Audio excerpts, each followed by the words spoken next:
I'm Gabe Abshire. This is Connecting the Journey. Welcome back to Connecting the Journey, where we spend some time looking back so we can move forward with gratitude. I feel like as business people, as entrepreneurs, we're always looking to the future, and very seldom we look back at those God-wink moments, those serendipitous moments along the way that got us where we are today. So today I'm really excited to spend some time with one of our awesome referral partners, Carol Perry, with HomeSmart, and she's joining me via Zoom from their amazing office in Arizona. Welcome to the show, Carol. Scottsdale, Arizona. You're right. Thank you so much for having me. Happy to have you on the show. Excited to talk to you. We were chatting before. I didn't know that you were you spent some time in Dallas, so we're going to have to make an excuse to have you here next to me next time you're in town and to come in and visit all your friends. Promises, Gabe. I'm there. Hey, don't worry, Jeff. Let's make this happen. I got love in my heart for the folks in Dallas. Both my kids were born there, so and I miss it terribly. Miss the Southern hospitality. Not that we don't have great folks in Arizona, but I do miss Texas quite a bit. There's something different about it. How old are your kids? My son's 37 and my daughter's 35. Awesome. So they, when you moved, did they go to high school or college here, or did you move off before? We moved when they were in middle school and elementary school. So They went to high school here at, my son went to a Jesuit school called Brophy. My daughter went to a Catholic all-girls school called Xavier. And then they both ended up in Los Angeles at USC, which I was not happy about because I grew up a Notre Dame fan and my dad went to UCLA and I was like, wait, what? Trojans? Come on. But very, very blessed that they were able to go to that school. They both got wonderful jobs and careers out of the USC Alumni Association. So, and still have great careers today. So very grateful for it, though I had to live through having them be Trojans, and that was always a challenge. Your school, I wanted to have one as a Bruin and one as a Trojan. That way it would even the score, but didn't happen. Nice. What do they do today? What's their careers? Well, my son up till recently was in the film industry, and he recently got out of that. He was working in Los Angeles and then working remotely for a audio and video film editing post-production company, and then recently left that career and said, okay, I'm done with Hollywood. I'm done with the film stuff for now, and has moved on and is working for a wonderful company now doing a lot of social action and working for an organization that raises a lot of funds for a lot of nonprofits. So I'm really happy for him. He lives here in Phoenix now, a couple miles away from me. So I'm like, yes, he said he was never coming back to Arizona, and he did, and I'm thrilled. And then my daughter is a brand strategist. She owns her own company, and again, got that start with USC as well. So they're both doing great. And she lives here not too far, probably a couple blocks from me at most. So it's very nice to have them both in town. A mother's dream. They move away, but they do come back. So that's good to know. You saw my son. He's 14 years old, and it's an interesting time when they start becoming a young adult, and you got to let them go. And I feel like you got to let them go, but they do come back at some point. So it sounds like they're close to you. That's awesome. They are, yeah. So tell me about yourself. Where'd you grow up, and how'd you get to Texas and all that good stuff? Where'd you grow up at? Well, I grew up in Southern California in Newport Beach, when Newport Beach was not home for the rich and famous like it is today. It was just a beach town with a bunch of shacks on the sand. And I went to school at Newport Elementary, which is, a lot of people know the elementary school on the beach, literally on the sand. Santa used to fly in every year in a helicopter. We didn't know that didn't happen all around the country and all around the world. We thought Santa came to everybody in a helicopter.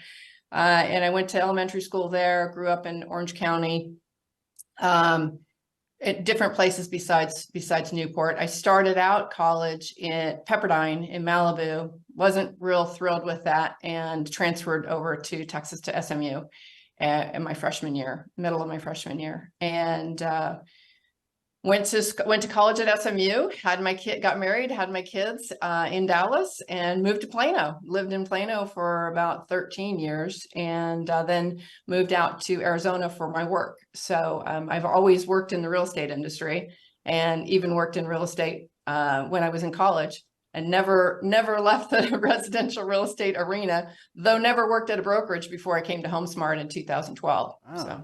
Did you meet your husband at SMU? I did. We're not married anymore, but we're very good friends. Yeah. He was at SMU Law School, had our kids. He's a Texas boy, came from Odessa, Texas, West Texas. And we had our kids in Dallas. We moved out here to Arizona, and shortly after that, separated and divorced. But that's okay because we're great friends. We raised two awesome kids who are now adults, and very blessed to have have had that relationship for sure. That's awesome. So what Yeah. was your first, growing up in Dallas, going to SMU, what was your first gig out of college? How did you first get into the residential real estate world? So thanks for asking. So when I was a student at SMU, I actually graduated early. I don't know. I just didn't like school. I thought it was Pepperdine. Then I realized at SMU, I just really wanted to get out and get life going. Little did I know what that meant, right? Were you And that student? so I want. Pardon me? Were you that student that just went and studied and went to had a roommate that went to class 3 times a semester and just like got out early and you just got it? Were you that kind of student? Well, not, I mean, it was, believe me, it was hard. I did have a tough time in school for sure, but I also worked my way through school. Okay. So I worked for Lincoln Property Company in Dallas, Yeah. Texas. I worked managing apartments in Dallas while I was a student at SMU. Also did some other things as well. And, never left the real estate arena. When I ended up working for some title companies. I worked for home warranty companies. I was transferred out for a California-based company out to Arizona. Like I said, probably late 90s. And again, always was in the ancillary services, not ever working for a brokerage, though I do a lot of work for a lot of brokerages here in Arizona and also across the country. But I'd never worked at a brokerage. I'd always been on the outside looking in. I think that's what makes me good at what I do today is I have a different set of eyes, even though I'm now at a brokerage. And Matt Widow's our founder. He and I have owned a couple of businesses together. I've also had some other businesses myself. And so being a small business owner, I certainly understand what the plight sometimes of what our affiliates and our ancillary services go through, especially the smaller companies. So it's been a joy. It's been a lot of fun. Yeah, I think you hit on a point there. There's a lot of folks that are in the real estate world that are running these affiliate programs, but it really takes someone that came up through the programs and know what the companies need and want and really how they can best serve the brokers and the agents. So I think you're in a really unique spot being in the position that you're in with HomeSmart. I'll tell you a funny story about that. So Matt and I have been friends since he started HomeSmart in 2000. Actually, a little before that, I met him. And in 2010 or so, he kept approaching me, and I was working in title, and we actually officed in the same building. And he kept saying, "I need you to come over to HomeSmart. I need you to come." I said, "And do what? I've never worked at a brokerage. I always work on the outside looking in." And he's like, "No, I need you to help me." I said, "Help you with what?" He goes, "I don't know, but just get over here and we'll figure it out." And I'm like, "No.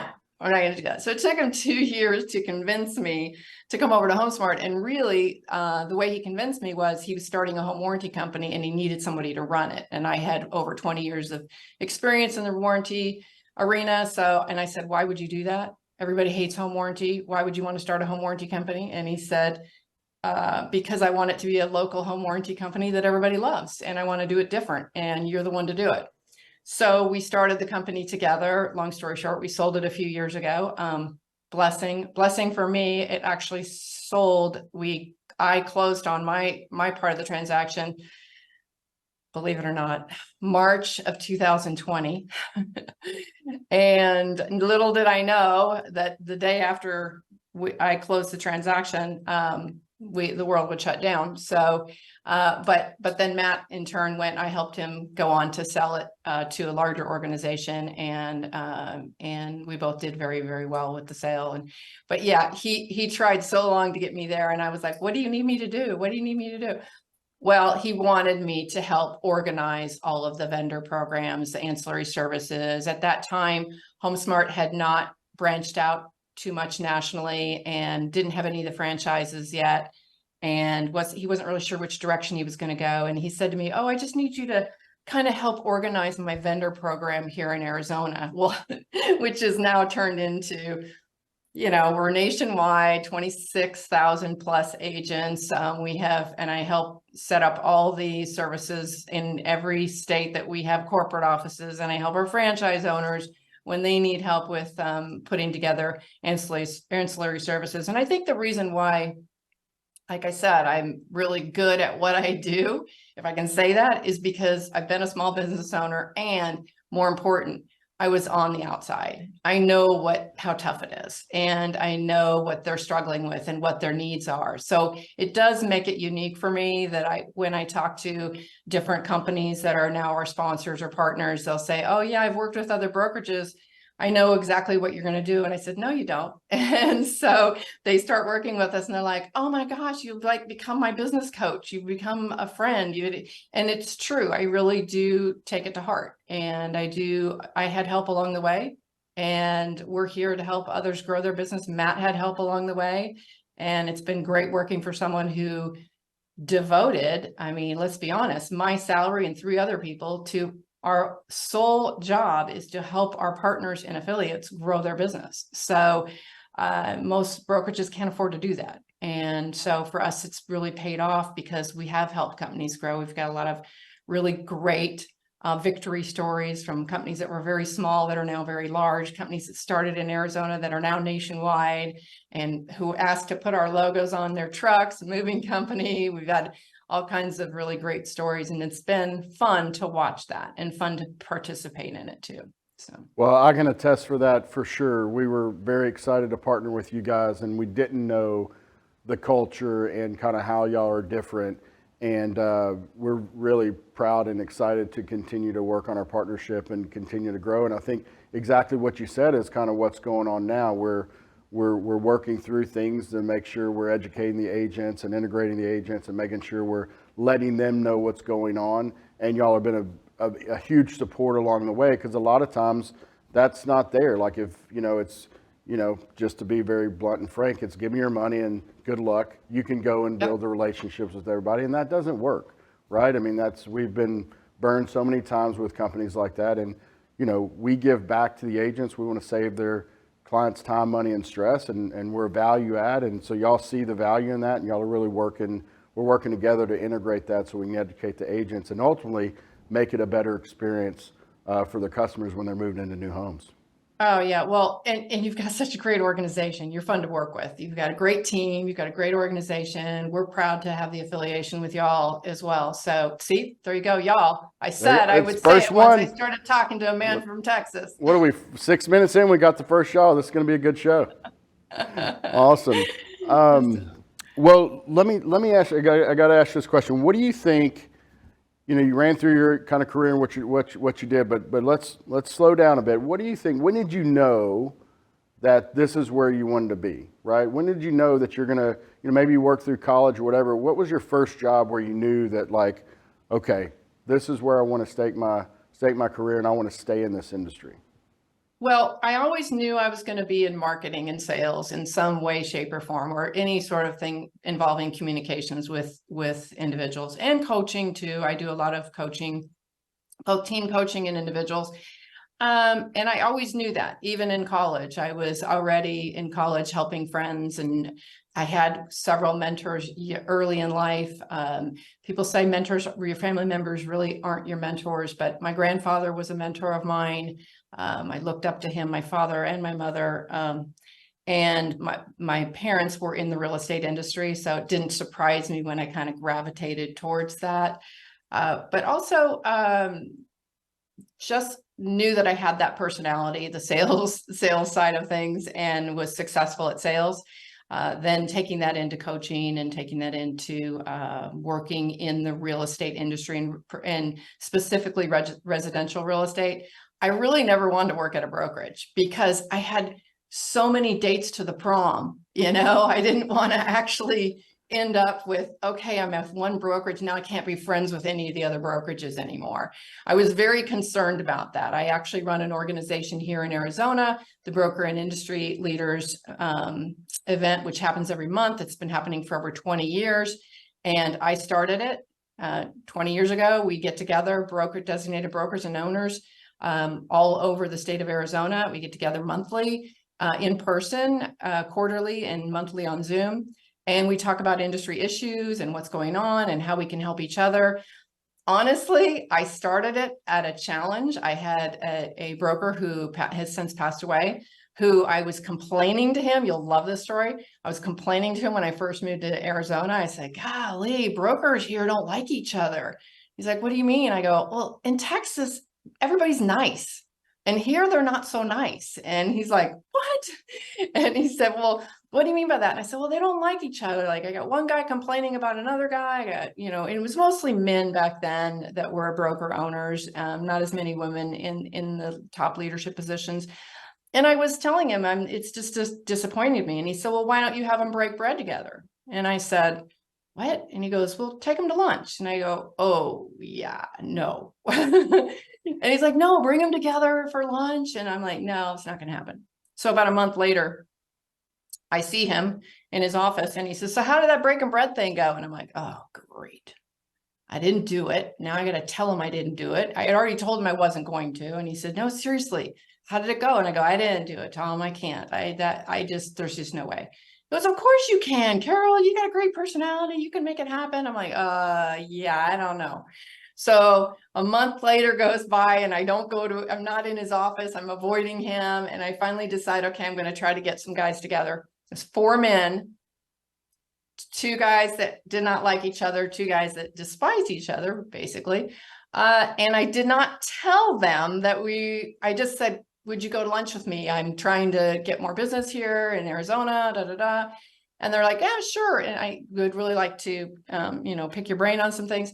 Did not tell them that I invited the other guys. And we walked out. I'm sitting in the restaurant and one by one, they come in and they're looking at me and they're looking at the table and they're like, I'm going to tell you what, I've only had sweaty palms twice in my life. And this was, like literally sweaty palms, and this was one of the times. The other time was when I walked out of the movie Cliffhanger. I couldn't watch even at the very beginning of it. I didn't know I had a thing about heights, but I couldn't watch it. So I'm watching these guys come in. The first 5 minutes, I was like, what the heck did I do? I can't believe I let Tom talk me into doing this.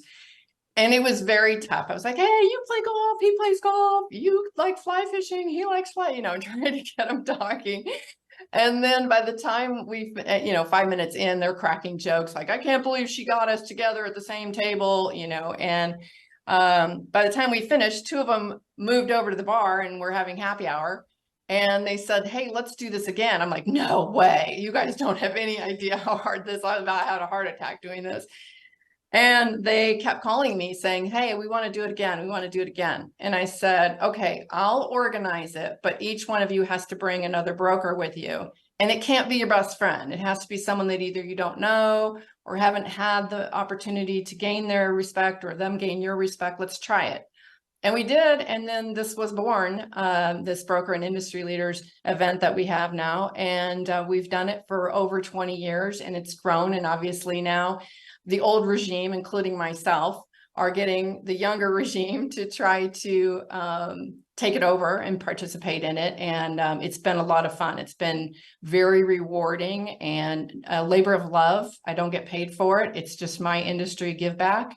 And I've actually had some conversations with NAR in the past about it because, and even down here in Tucson, with folks wanting to start the same thing, because what happens is, what's been really nice, a byproduct of it, is I have lawyers that are in the room. I have lots of broker owners in the room that will say, look, the reason why we get along so much better now than we ever did is because we've had these lunches, and instead of immediately blasting off an email or making a phone call and screaming at each other, we know each other. So we pick up the phone and go, hey, Tom, this isn't going as well as I thought it would go. Your guy's wrong, my guy's wrong. How can we work it out?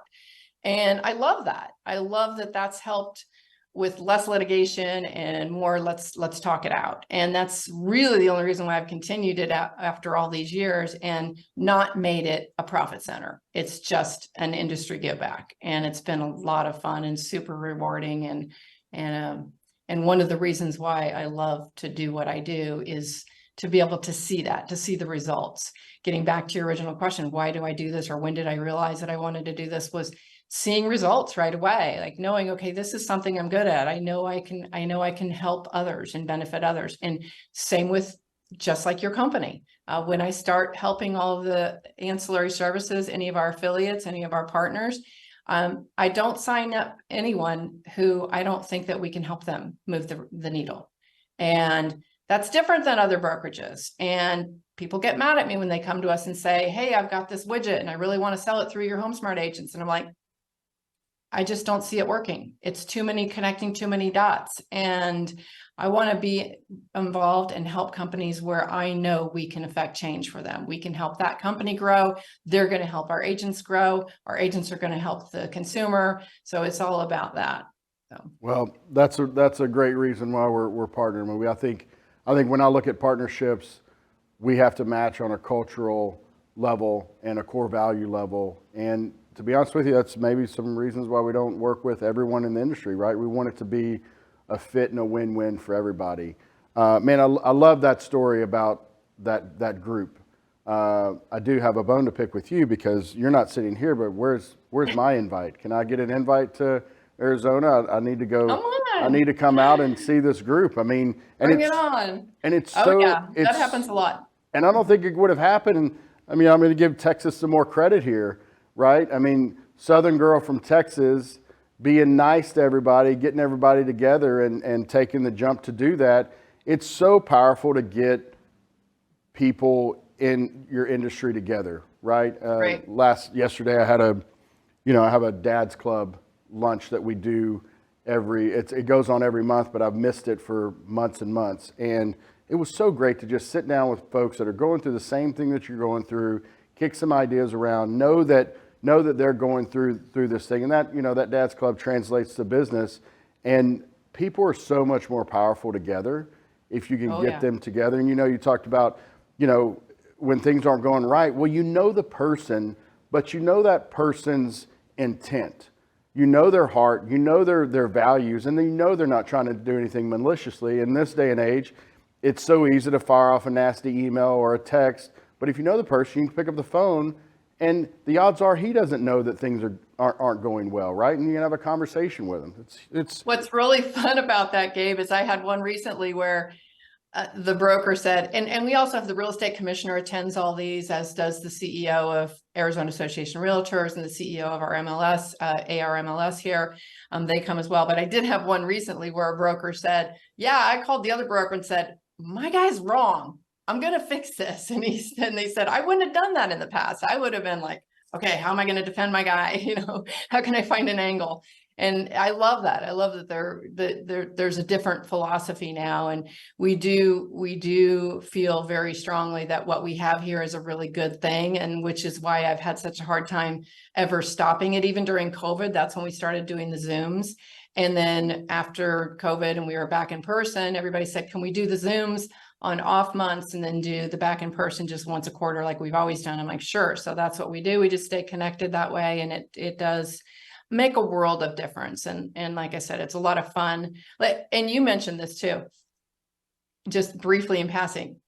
It's nice when you get to a point where you get to choose who you're doing business with. We don't have to do business with the turkeys, so if there's somebody who and I love that about Matt is early on, he said, Carol, it's not about the almighty dollar. It's about integrity. And it's about who aligns with us, what philosophy aligns with our philosophy, and how do we, and I think that's why our companies work so well together, Gabe, is we've had such a mutual respect for one another. And yes, things can go wrong, but how it gets handled when things go wrong on both sides is everything. I've said this a lot over the years, especially with my management positions, is you learn so much about a person and a relationship when things end, whether by your choice or by the company or the other individual's choice. You learn a lot about someone's character and how they choose to handle things. Are they handling it gracefully no matter what, or not so gracefully? Because that tells you a lot about someone's character. And I try to remember that. I've taught that to my kids as well. Look, things aren't always going to go your way, but handle it with grace. Be proud of yourself afterwards. Yeah, we call that just a very partner-like attitude and Mhm. mindset with our partners, and we love to see it. And you can see it early on, you know. And the culture of our company, our core values, we hire and fire by our core values and our culture. And it's fun to see. I tell our start group this every month. It's fun to see. You know, one of our core values is building a positive culture, and it's our team's job to do that, right? And it's really fun to see people self-select out if they made it through and they're in the company and they're not a culture fit. Like they self-select out and the culture weeds them out. And I think that's one of the reasons why we have such a great culture in our company, because that's front and foremost, and it just makes things easier, right? I mean, you want to be around like-minded people that share the same values, and it just makes life a lot easier. Well, and you've got a killer team anyway, so it makes it easy. You've got great folks working for you. So I for do. sure. I agree. I am very blessed to have an amazing team working for us. Yeah. Well, look, speaking of people, let's look back, and who's someone that really, you mentioned your grandfather as a mentor, but who's someone that really made a difference in your career, you know, as you're coming up in the real estate industry? Well, quite a few people actually, but I would have to say, and not just because not just real estate related, is John Maxwell. You know, I've been a John Maxwell coach, trainer, and speaker for a number of years, and learning from him, reading his books, getting to spend time with him in person in Florida has made a huge impact in my world and in my life and how I conduct my business. I'm constantly quoting John Maxwell. People get tired of me doing it, but I have every one of his books on my bookshelf, and probably 10 copies minimum of each one, because I'm always giving them out to friends. Read this book, read this book. Everyone communicates, you connect. It's one of my favorites. And his quote, "Be a river, not a reservoir," is another favorite quote of mine. And I tell people all the time, share. Don't think that, and I see this in young folks too, and not as much now as I did maybe 5, 6 years ago, where they think there's job security by holding all this information in and not sharing with everyone around you. And that's the exact opposite philosophy of what I'm doing with that broker and industry group. It's, you know, share and share alike, and we can all be better for it. Like you were saying, we're better together than we are individually. And it's so true. And John's quote, "Be a river, not a reservoir," is all about, you know, make sure information flows through you. When you learn something, share it. Don't be afraid to teach others. It's not job security to pretend like you're the best person in the room. The best people in the room for me are all the people that work with me and work for me. They're better than me. That's why they're here.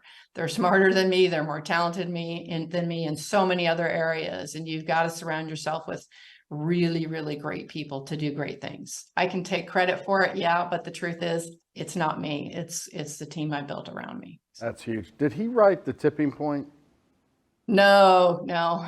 Okay, that was a That's very Malcolm Gladwell, I think. Malcolm Gladwell. Yeah, that's Yeah, who it that's was. another good one. Yeah. My favorite authors, John Maxwell is one of them for sure. He's been quite influential in my life. I love Tim Sanders, another great book, actually a couple books. Love is a Killer app was the first one that I got turned on to with Tim Sanders. But Today We Are Rich is a great book. I actually keep one of his bookmarks taped to my desk because it has such great philosophies for life. And I was going to pull it off and tell you. And if you've never read a Tim Sanders book, do yourself a favor and go get a Tim Sanders book. Today We Are Rich or Love is a Killer app. Feed your mind good stuff, move the conversation forward, exercise your gratitude muscle. You'll love that one. Give to be rich, prepare yourself, balance your confidence, and promise made is promise kept. I love that. I love those philosophies. It's a bookmark that I keep that's taped to my desk always. And his books are amazing. I think he's just phenomenal. And Tim Sanders, that's who that was? Yeah. Okay. Yeah. All right. I'm gonna grab. I've seen him speak too. I love his writing skills. He's just amazing. He's just got some really good stories. Love is a Killer app was written so many years ago, and it's really a book about books. It tells you so many great books to read, and I'm an avid reader. I belong to a couple of different book clubs. I have 5 books on my nightstand at all times. I'm constantly referring back to books, being a lifelong learner. I always thought in college, I wanted to get through college. Like I told you, I wanted to get through college so quick because I just hated all that learning stuff. And now that's what I do every day is I'm always reading and reading more and trying to get smarter and get better and faster and good at everything. So When do you read? Do you read in the morning or at night? both. Both. Okay. Mm-hmm. Nice. Yeah.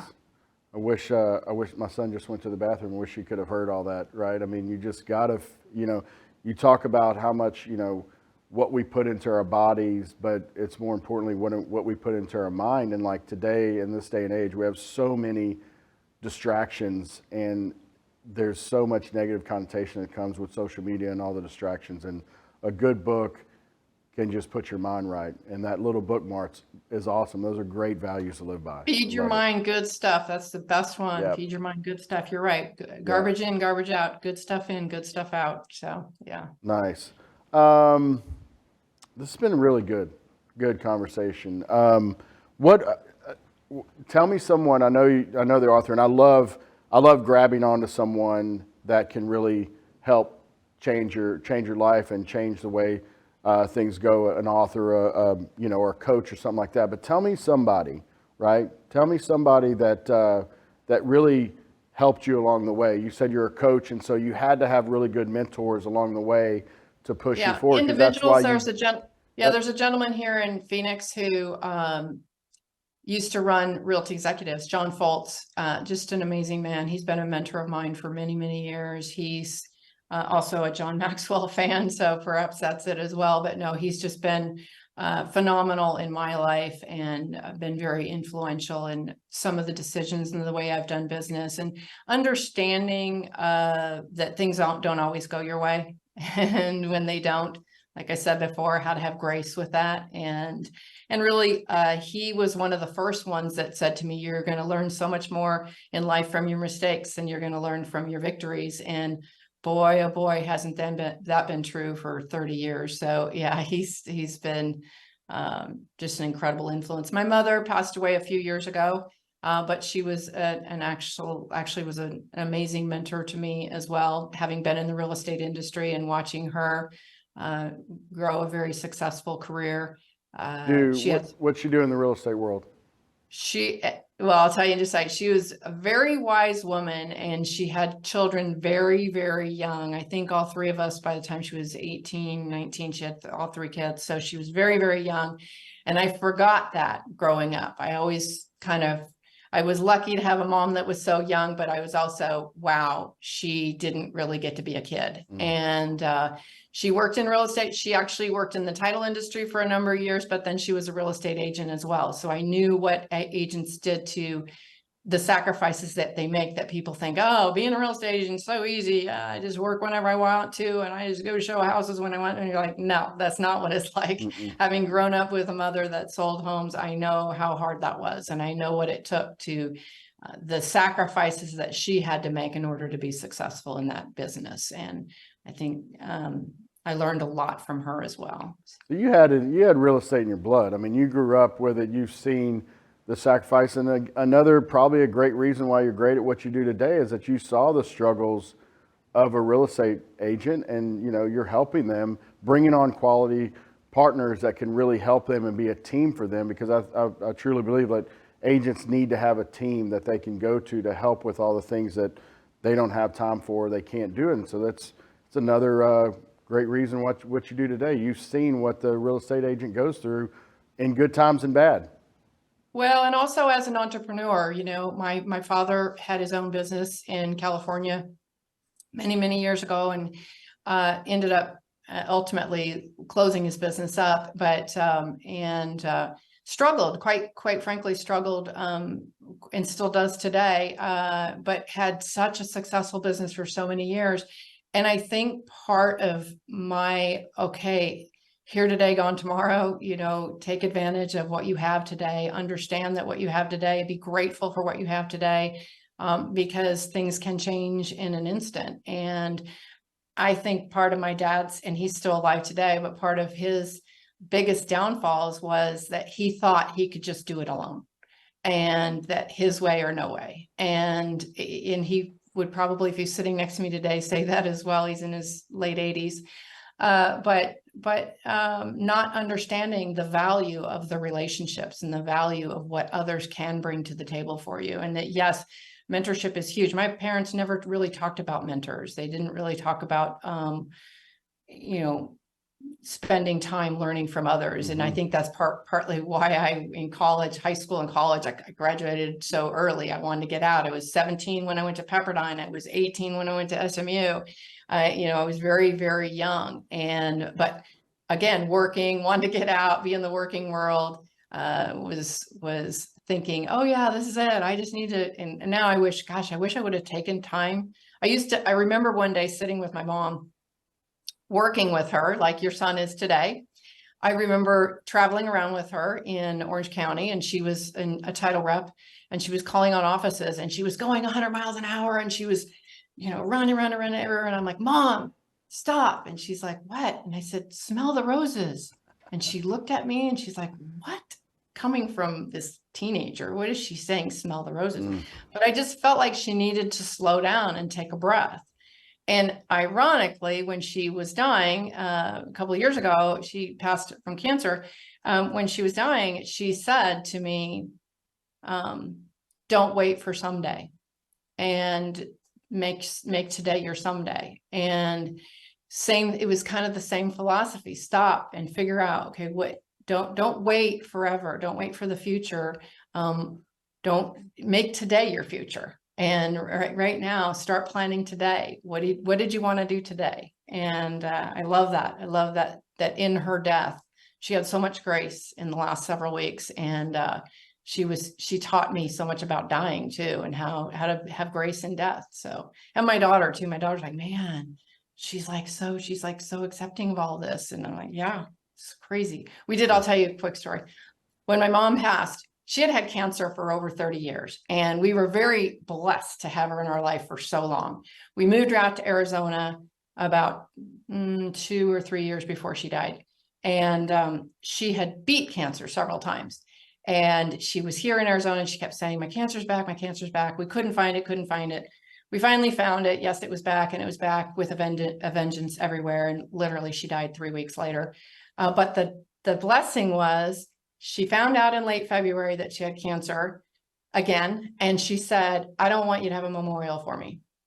I want a party. Now, remember, this is in 2021. And so we're still in COVID. And she says, I want a party. I want an Irish dinner.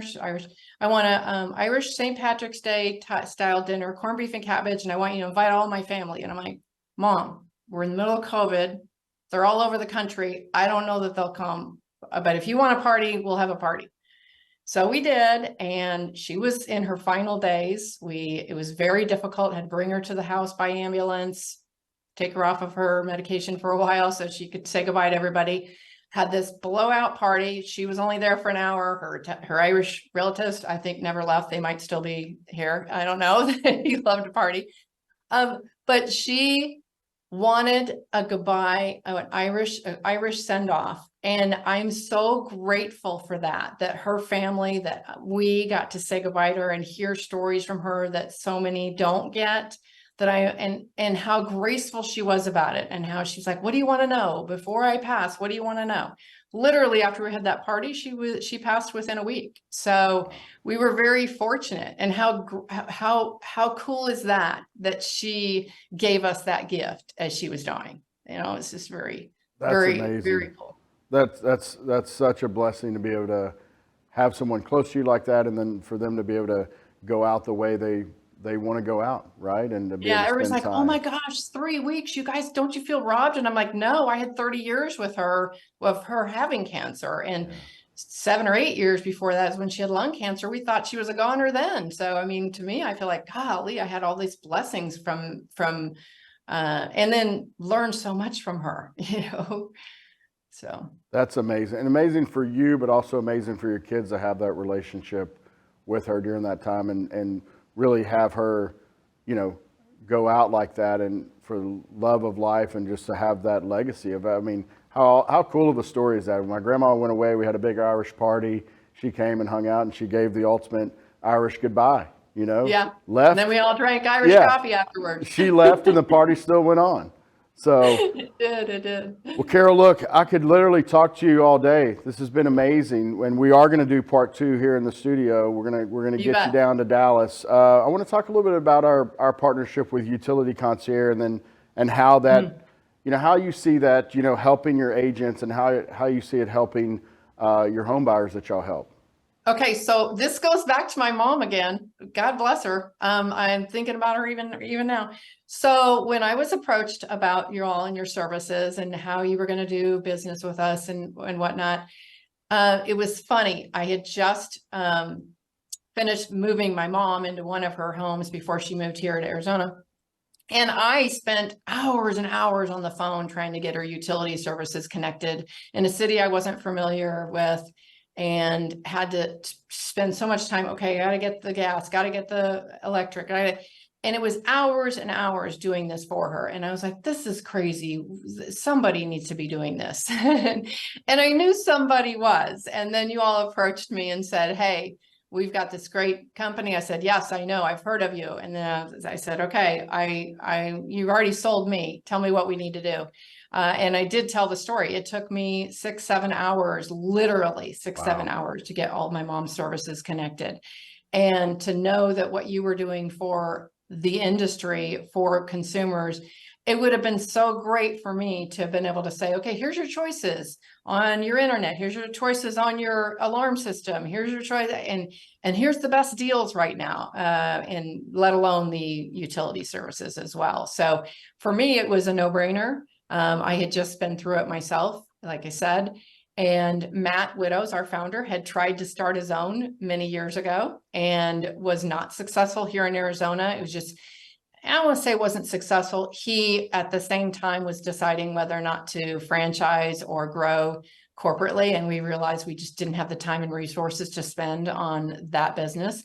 And we should trust it to people who were experts like you. And so, and it's been a never look back. We love the way you all do business. I love the way you handle our clients.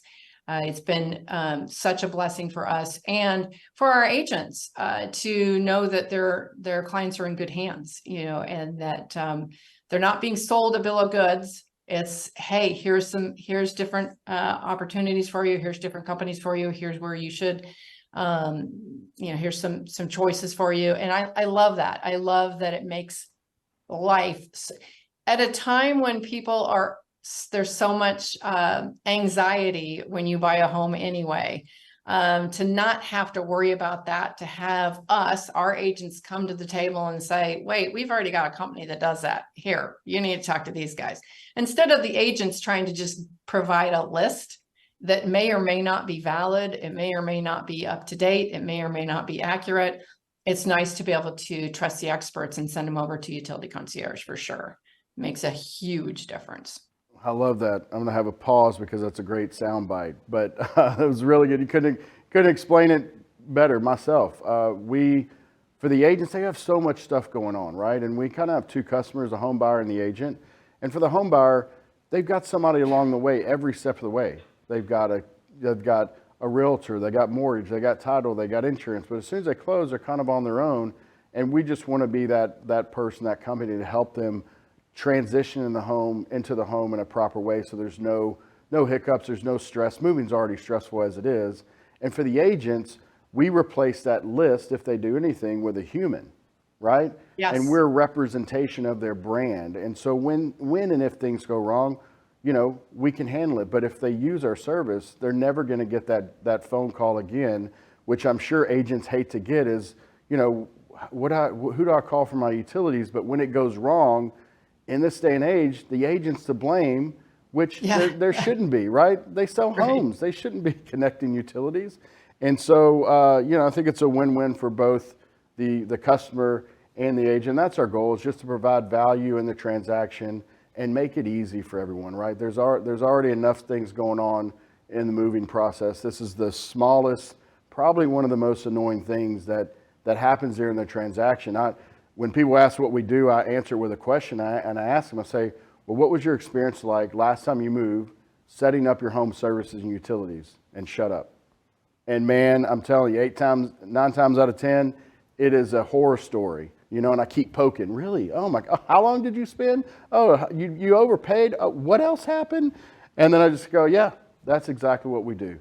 That's what we do. We take that stress off their plate, and we don't want anyone to move without utility concierge because it just doesn't make any sense not to use us. Well, and Gabe, I mean, I was being honest with you when agents would give out a list and the list wasn't accurate.